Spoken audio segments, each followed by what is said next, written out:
በእርግጠኝነት አብዛኞቻችሁ ዛሬ ጥር 2 በዓሉን ላታውቁት ትችላላችሁ።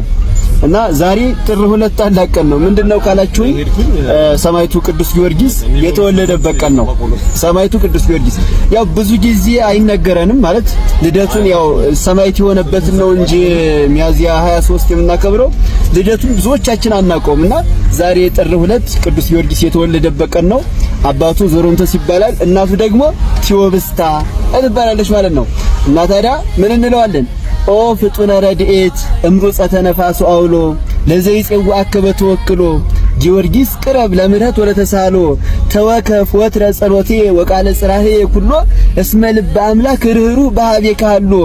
ለመራዳት ሰውን ለመርዳት የምትፋጠን ቅዱስ ጊዮርጊስ ሆይ ከነፋስና ከአውሎ ይልቅ ፈጥነህ የምትደርስ ሰማዕቱ ቅዱስ ጊዮርጊስ ሆይ ጊዮርጊስ ቅረብ ለምህረት ወለተሳሎ ሰዎችን ይቅር ለማስባል ፈጥነህ ቅረብ እንለዋለን ማለት ነው። ቅዱስ ጊዮርጊስ ወደ ሁላችንም ቤት ፈጥኖ በአማላጅነቱ በተራዳይነቱ ይቅረበን። የቅዱስ ጊዮርጊስ በረከት ከሁላችንም ጋር ይሁን። እግዚአብሔር ስሩ ነው እንጂ ተጨነቁ አላለም እና አትጨነቁ። እኔ ከማን በልጬ ነው? አብርሃም በድንኳን እኮ ነው የኖረ። ጌታዬ ወይ የዚህን ያህል ምን በድዬ ነው ጥሩ ስራ ማሰራኝ? ሕይወቴ በመባከን አለቀ፣ ለምን አታሳካልኝም? ብዙ ምዕመናን ጥያቄ ነው። አብርሃም እድሜ ልኩን በድንኳን አይደል እንዴ የኖረ? እኛስ ከአብርሃም እንበልጣለን? ይስሐቅ በድንኳን ነው የኖረ። ያዕቆብ እግዚአብሔር ሌሊት ተገልጾ ፍቅር ትግል ሲታገለው ያደረው ያዕቆብ እግዚአብሔር እኮ ነው ትግል ገጥሞት የፍቅር ትግል እግዚአብሔርን እንደዚህ አቅፎ ያደረው ያዕቆብ የኖረው በድንኳን በስደት ነው። እነ ድንኳኑ ቤት እንኳን ደግሞ አገሩ ላይ መቀበር አቅቶት ግብፅ ተሰዶ ነው ያረፈው ቅዱስ ዳዊት። ስለዚህ እኮ ነው ነግዶ ፈላሲ አነ ከመ ኩሉ አበውዬ፣ እኔ እንደ አባቶቼ እንግዳ ነኝ። ስለ ልብስ አትጨነቁ፣ ለስጋችሁ ለብሱት ነገር ደግሞ አትጨነቁ። እግዚአብሔር ቤተሰቦች ሰርታችሁ ባልተሳካላችሁ ነገር አትጨነቁ። ትቀጠራላችሁ፣ ትባረራላችሁ፣ 3-4 ጊዜ ንግድ ትከፍታላችሁ፣ ትከስራላችሁ። አትጨነቁ። አሁንም ሞክሩ፣ አይሳካ። በደስታና በሰላም ኑሩ። ጥራችሁ ባልተሳካ ነገር አትጨነቁ። ለምን ድሃውነንስ አንሞትም? ሰነፉነን አንሙት እንጂ ድሃውነንም አንሙት። ምን ችግር አለው? ከለፋንበት ነገር ምን ይዘን እንሄዳለን? 3 ክንድ ከስንዝር መገነዣ ብቻ አይደለም ይከተለን? ምን ይዘነው ምን ሄድ ነገር አለ? የለም። ስለዚህ ለምንስ ድሃ አንሆንም? ድህነታችሁን ለስንፍና ማስረጃ አታድርጉት እንጂ የታባቱ ለምን ድሃ አልሆንም ብላችሁ አትስነፉ። ሰርታችሁ ድሃ ከሆናችሁ ግን እግዚአብሔር ይመስገን በሉ። ያውም ይላል ቅዱስ ዮሐንስ አፈወርቅ ጌታዬ ሆይ ካንተ ጋር የሚያጣላኝን ገንዘብ ስላልሰጠኝ አመሰግንሃለሁ በለው ይላል። ትሰራላችሁ፣ ትማራላችሁ፣ ትጥራላችሁ፣ ትደክማላችሁ፣ ብትከስሩ ባይሳካላችሁ ሰርታችሁ ገንዘቡን ልም ቢል ከዚህ በኋላ አትጨነቁም። እግዚአብሔር ብቻ አለልን። ስሩ ነው እንጂ እግዚአብሔር ተጨነቁ አላለም። ድርቅ ሆኖ ገበሬ ነው። ሰውየውንም አውቀዋለሁ። ይገርማቸዋል። ሐምሌ ድረስ ድርቅ ሆኖ ሰውየው ግን ይዘራል።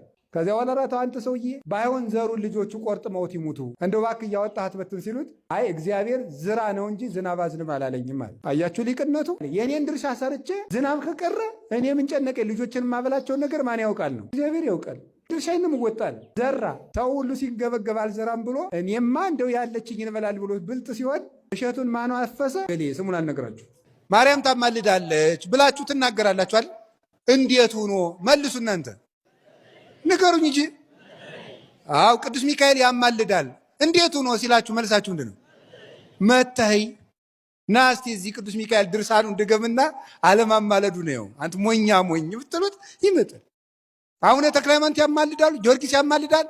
አዎ እንዴት ሆኖ ሁላችሁ አንድ ጊዜ በሉ መተህ እመቤቴን እኔ ራሴ ያሳያችሁ የለ ማለት እኔ አቡነ ተክለ ሃይማኖት ያደረጉልኝ ብነግራችሁ ቅዱስ ጊዮርጊስ ያደረገልኝ ብነግራችሁ እግዚአብሔር በፊቴ ቆሞ በሚፈርድብኝ በእግዚአብሔር ፊት ነው የምናገረው።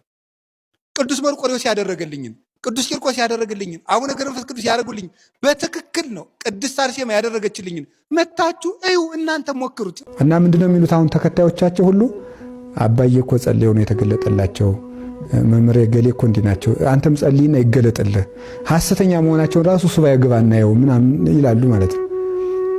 ሕግ በቅተው ያስተማሩን የአባቶቻችን ትምህርት በሐዋርያዊ ትውፊት እናታችን ቅድስት ቤተ ክርስቲያን በብሉይ በሐዲስ ጉባኤ ቤቶች የምታስተምረው ትምህርት የሕግ መለኪያ ነው። እንደ አንድ ሰው ራሱ ዝም ብሎ ምዕመን ተብሎ ለመጠራት አንዱ ምልክቱ ምንድነው? የሚረባውን ከማይረባው ለይቶ የሚያውቅ ሰው፣ ክፉን ከደግ ለይቶ የማያውቅ ሰው በቃ ይሄ የነነዌ ሕዝብ ነው።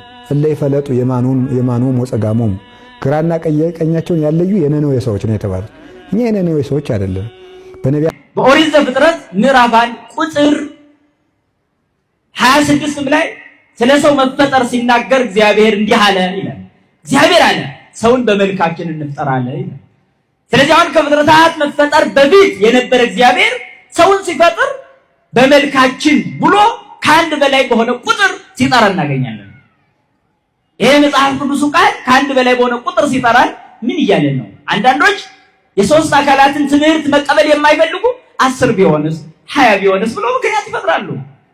በነገራችን ላይ የሰው ልጆች ለማመን የሚቸገሩት የራሳቸው የሆነ ሰብአዊ አመክንዮ በመፍጠር እውነተኛውን ሐሳብ ላለመቀበል የሚታገሉ በመሆናቸው ጊዜ ይሞታሉ። ስለዚህ ነው ሰውን በመልካችን እንፍጠር በማለት ከአንድ በላይ በሆነ አካል ስም ተጠርቶ እናገኛለን። ምዕራፍ 3 ላይ ደግሞ ስንመለከት አዳም ከኛ እንዳንዱ ሆነ የሚል ሥላሴ የተናገሩትን ቃል እናገኛለን። ከኛ እንዳንዱ ሲል አሁንም እግዚአብሔር አንድ አካል ከማለት እንድንወጣ የሚያስገድድ ጥቅስ እናገኛለን ማለት ነው። ከኛ እንዳንዱ የሚለው ቃል። ስለዚህ አሁንም ምን እያገኘን ነው? ከአንድ በላይ በሆነ ቃል እያገኘን ነው ማለት ነው። ከአንድ በላይ በሆነ ኦሪት ዘፍጥረት ምዕራፍ 18 ላይ ኑ እንውረድ የሚል እናገኛለን። እግዚአብሔር አለ ኑ እንውረድ። ከሁለት በላይ የሆነ ቁጥር እናገኛለን። አሁን ኦሪት ዘፍጥረት ምዕራፍ 18ን ግን የምናገኘው ግን እግዚአብሔር ለአብርሃም ተገለጠለት ብሎ ነው። ተገለጠለት ካለ በኋላ 3 ሰዎችም እነሆ በፊቱ ቆመው ነበር ብሎ ግልጽ አድርጎ ይናገራል። ይሄንን ወደ ሌላ ምክንያት ለመውሰድ የሚያጭበረብሩ ሰዎች ለራሳቸው ሕይወት ኃላፊነት እየወሰዱ አይደለም። ስለዚህ ነው በነቢያትም በሐዋርያትም የተሰበከልንን ሶስትነትን የሚገልጽ ስንናገር እግዚአብሔር ለፍጥረቱ ራሱን እንዲህ ነኝ ብሎ በገለጸበት ነው ማለት ነው። የማይታዩ ፍጥረታት ሳይኖሩ ይሄ የምንኖርበት ዓለምም ሳይቆም እንዳረንጓዴ በውሃ ላይ ሳይጸና ማን ነበረ? ማን ነበረ? አዎ በደንብ ተሳተፉ። ይሄ ዓለም መጥቶ ነው የተፈጠረው። ካለ መኖር ወደ መኖር የመጣ ዓለም ውስጥ ነው የምንኖረው። ስለዚህ እኛ በእምነታችን ግን ከዓለም ውጭ ወደ ሆነው አምላክ እንጓዛለን። አይምሮአችንም ይህን እንዲሸከም ተደርጎ ተፈጥሮልናልና ለዛ ነው። ስለዚህ ነው መጻሕፍት የሚመሰክሩልን ከዓለም በፊት ስለነበረ ሁኔታ ሲነግሩን ከእግዚአብሔር ውጭ ማንም እንዳልነበረ ይነግሩናል። እውነትም ነው። ከፍጡር በፊት ፈጣሪ ነው ያለው። ይሄ የታወቀ ነገር ነው። ስለዚህ ይህንን መጻሕፍት በመጀመሪያ እግዚአብሔር ሰማይና ምድርን ፈጠረ ብሎ ከሚነግረን ከሊቀ ነቢያት ሙሴ ጀምሮ ስንነጋገር እግዚአብሔር ሰማይና ምድርን ፈጠረ ብሎ ይጀምራል። በመጀመሪያ ላይ ሰማይም ከነነዋሪዎቹ ምድርም ከነነዋሪዎቿ ተፈጥራለች። ይህንን ያስገኘና የፈጠረ ማን ነው ከተባለ እግዚአብሔር ነው።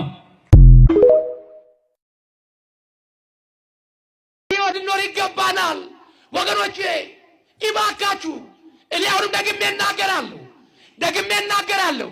ሰማይ ትስማ ምድር ታድምጥ እንደ ማሳሰቢያ ቀደም ብለው ቅድም እንደነገርኳችሁ ብዙ ሰባኪ ብዙ ዘማሪያን ሙገሳው ጭብጨባው ሲበዛላቸው ከአውደ ምሕረት ያገኙትን ሕዝብ ወደ ሆቴል እየወሰዱ ቀስ በቀስ ወደ ክህደት ከዕጣኑ መዓዛ ራቁብን። አሁንም ደግሞ እነዛ ተወግዘው ሲለዩ አሁንም ያሉ ሰባኪያን አሁንም ያሉ ዘማሪያን ሲጨበጨብላቸው ሲወደዱ ከዕጣኑ መዓዛ ይወሰዱን ሆቴል ለሆቴል ካሴት ምረቃ ብለው የሚጠሩናሉ። ለምንድነው ቅዱስ ሥጋውና ክቡር ደሙን የማትቀበሉት ስትባሉ እኔ አሁን ከምነግራችሁ ምክንያቶች ውጪ የምትሰጡኝ ከሆነ እኔ እቀጣለሁ። ሰላም ውድ ኦርቶዶክሳውያን፣ ቪዲዮውን እንደተለመደው ሼር፣ ኮፒ ሊንክና ሪፖስት በማድረግ ለብዙዎች አድርሱ። ብዙዎቻችን ለምን የክርስቶስን ሥጋና ደም አትቀበሉም አትቆርቡም ስንባል የተለያዩ ምክንያቶችን እንሰጣለን። አንደኛው ሴት ልጅ ለአቅመ ሔዋን ከደረሰች ወንድ ልጅ ደግሞ ለአቅመ አዳም ከደረሰ በኋላ መቁረብ የለባቸውም የሚል የተሳሳተ አስተምህሮን ይዘን ነው። ይህ ስህተት የሆነ ትምህርት ሕፃናትን በልጅነታቸው ይቆርቡ የነበሩትን ከፍ ሲሉ ደግሞ ከቅዱስ ሥጋውና ከክቡር ደሙ የሚያርቅ ፍጹም ስህተት የሆነ ትምህርት ነው። ስለዚህ ለአቅመ አዳምም ይሁን ለአቅመ ሔዋን የደረሱ ሁሉ ንጽህናቸውን ጠብቀው ወደ ክርስቶስ ሥጋና ደም መቅረብ መቀበል ይጠበቅባቸዋል። ሁለተኛው ምክንያታችን ድጋሜ ስለምንሳሳት መቁረብ የለብንም ብለን እናስባለን። ቅዱስ ሥጋውና ክቡር ደሙ የሚቀበል ሰው ግን ሁልጊዜ የሚሳሳት፣ ሁልጊዜ ደግሞ የሚጸጸት፣ ሁልጊዜም የክርስቶስን ሥጋና ደም የሚቀበል ነው እንጂ ፍጹም የማይሳሳት ሰው የለም። ለዚህ ነው የክርስቶስ ሥጋና ደም ሁልጊዜ በተደጋጋሚ የሚሰጠን ሰው ስለሚሳሳት ነው እንጂ ስለማይሳሳት ቢሆንማ ኖሮ አንድ ጊዜ የሚሰጥ ብቻ ይሆን ነበር። ስለዚህ እሳሳታለሁ ብለን ከክርስቶስ ሥጋና ደም ወደ ኋላ መቅረት፣ ከክርስቶስ ሥጋና ደም መሸሽ የለብንም። ሶስተኛው ትክክል ያልሆነ አስተምህሮ ደግሞ የታመመ ሰው ካለ፣ በጽኑ የታመመ ሰው ካለ የክርስቶስን ሥጋና ደም አቅርቡት ሲባል እንሰማለን። ለምንድን ነው እሱ ብላችሁ ምክንያት ብትጠይቁ ቶሎ ይገድለዋል የሚል ምክንያት ይሰጧችኋል። ይህ ፍጹም የሆነ ስህተት ነው።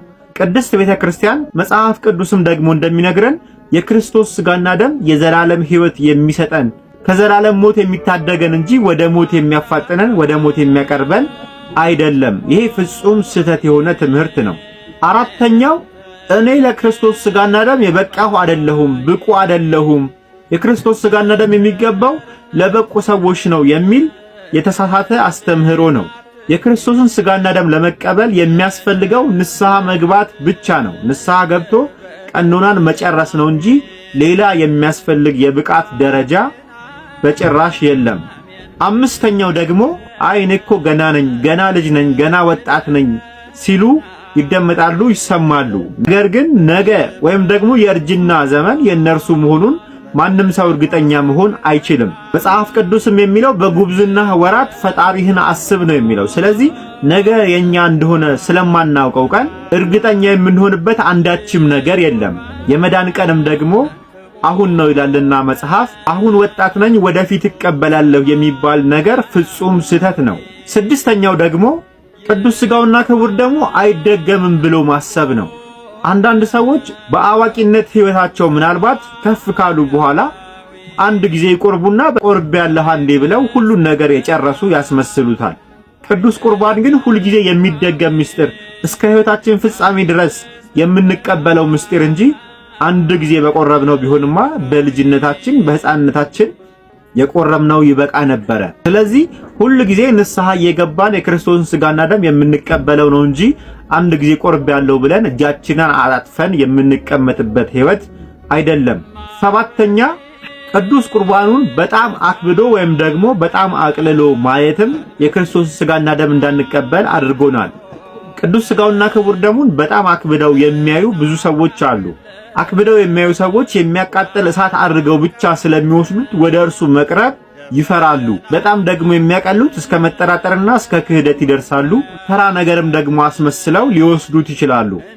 ስለዚህ የክርስቶስን ሥጋና ደም ከሚገባው በላይ አክብደንም ይሁን አቅልለን ልንመለከተው አይገባም።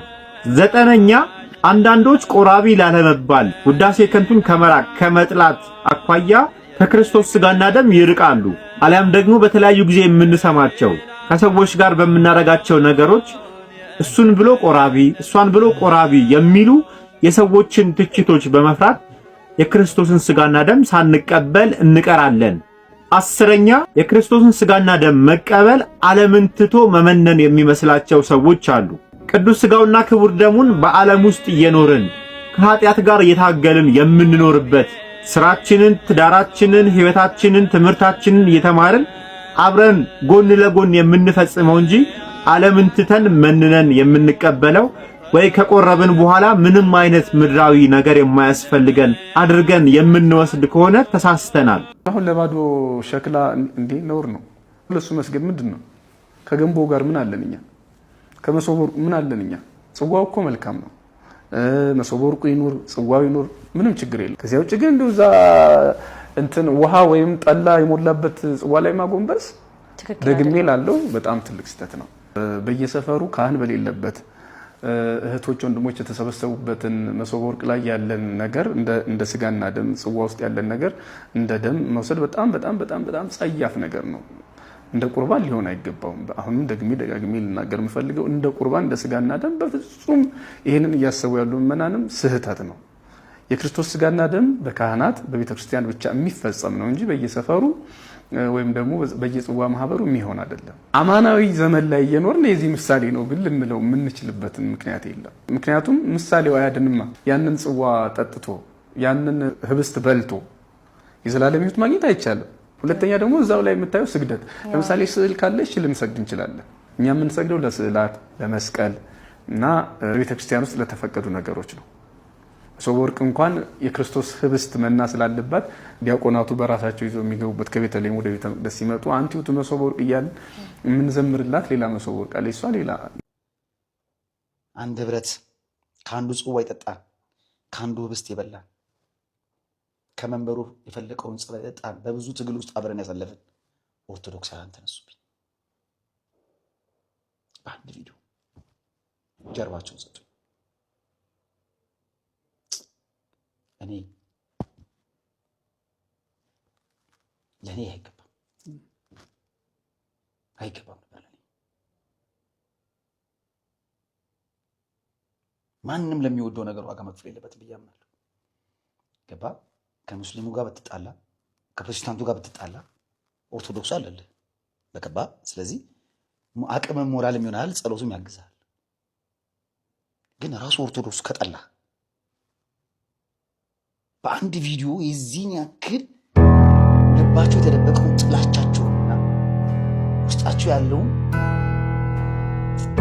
የጥላቻ ጥግ አየሁበት። በቃ ደከመኝ፣ ተስፋ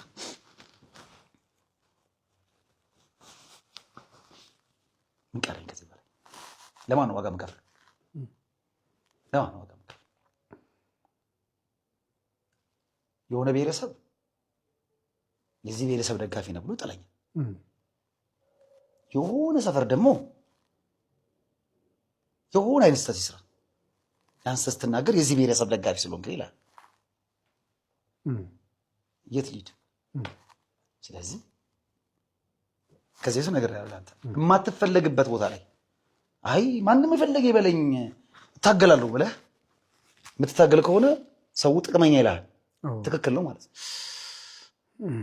ምንም ጥቅም ሳያገኝ አይደለም እዛ ቦታ ላይ ያለው ካለ አይ አንተ እናንተ የፈለጋችሁትን በሉኝ እኔ ግን እታገላለሁ ካልክ ሰው እንዴ እንደዚህ ዋጋ የሚከፍለው እኮ የሆነ ነገር ቢያገኝ ነው፣ የሆነ ጥቅም ቢያገኝ ነው ይልሃል እዛ ቦታ ላይ ሆነ። ስለዚህ ዞር ብለው ሲያይህ ጥቅም አልባ እንደሆነ ተሳይዋል። እኔ በኢትዮጵያ ኦርቶዶክስ ቤተክርስቲያን ያተረፍኩት ይሄን ብቻ መታሰር ብቻ ያተረፍኩት። ድል ቢሰጠኝ እናቴ እንግዲህ ያው ቅር ሊላት ይችላል። እናቴ በጣም ነው የምወዳት። ወለዬ ናት እናቴ።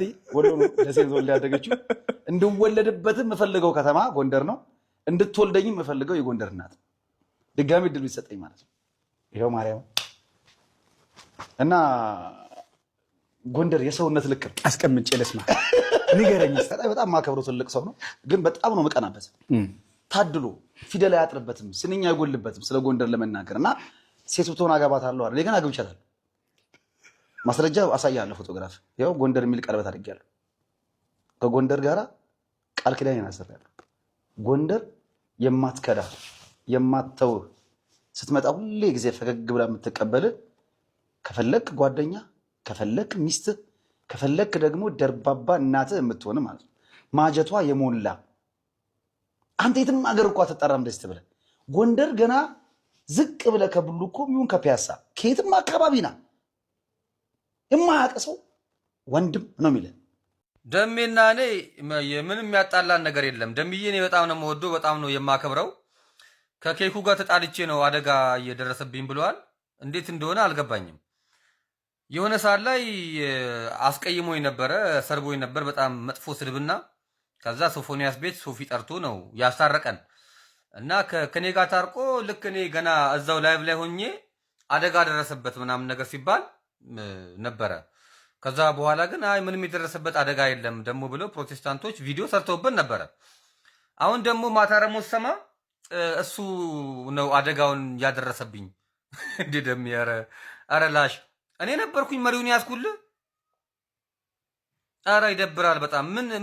ምን ማለት ነው? እሱ ነው አደጋውን ያደረሰብኝ፣ እሱ ነው እሱ ጋር እሱ ቤት ገብቼ ነው ምናምን የምትለው። እኔ አባባ ታምራት ነኝ፣ እኔ የናይጄሪያ ሀገር ጠንቋይ ነኝ፣ የቡርኪና ፋሶ ሀገር መተተኛ ሟርተኛ ነኝ እንደዚህ የምትለኝ ደሜ ነው ደሜ ግን ነው። ኧረ በጣም በቃ ተመቸኝ እውነት ማለት በቃ ልጥፍ ምናምን ያረክብኝ በቃ ወስደህና እኔ እንዴት አድርጌ ነው አንተ አደጋ አንተ ላይ ማደርሰው። እርግጥ ኬኩን የነካ የለውም በረካ። አዎ ልክ ነው። እኔ የነካ ሰው መጨረሻው አያምርም። ልክ ነው። ግን ደምዬ እኔ የእውነት እኔ በጣም ነው የምወደው። እኔ አዝኜብህ ነበረ፣ ግን በቃ ሶሪ አልከኝ። በቃ ሶሪ። ከዛ በኋላ ግን ጠጆ ምናምን ያልኩህ እኮ ያው ጠጁን ስላልተውክ ነው። ጠጆ ያልኩህ ጠጁን ስላልተውክ ነው። እና እኔ ከዚህ በኋላ በቃ ጠጆ አይደለም። ያ ደብሮ ከሆነ በቃ ጠጣ። በቃ ምን አገባኝ እኔ በኔ ብር አጠጣ። በቃ ጠጣ። እንደውም አሪፍ ነው። ጠጣና ተሳደብ። በቃ እንደውም ከፈለክ። ግን እኔ ግን ወድሃለሁ ደምዬ፣ የምር እኔ ወድሃለሁ። ብትተው ምናምን ሁሉን ነገር ምናምን በቃ አሪፍ ነው። ላንተ ብዬ ነው እኔ። ከዛ ውጭ ግን እኔ አደጋው ላይ ግን እጄ ግን የለበትም። እየደረሰበት አደጋ ላይ ግን ፌክ ነው ሲባል ደግሞ ነበረ። ምንም አደጋ አልደረሰበትም ሲባል ነበር። እኔ ምር እኔ እጄ የለበትም። እኔ አይደለሁኝም ያጋጨውክ እና ህዝቡን እንደዛ ብለህ ባታወዛግበው። ሰው እንደ ኬኩ ምንድነው ምናምን እያለኝ ነው ያለው። አይደም ቀልድ እኮ እንደው አይጠገብም። በል በቃ ቻው አባቴ፣ ቻው ደምዬ፣ ቻው ቻው።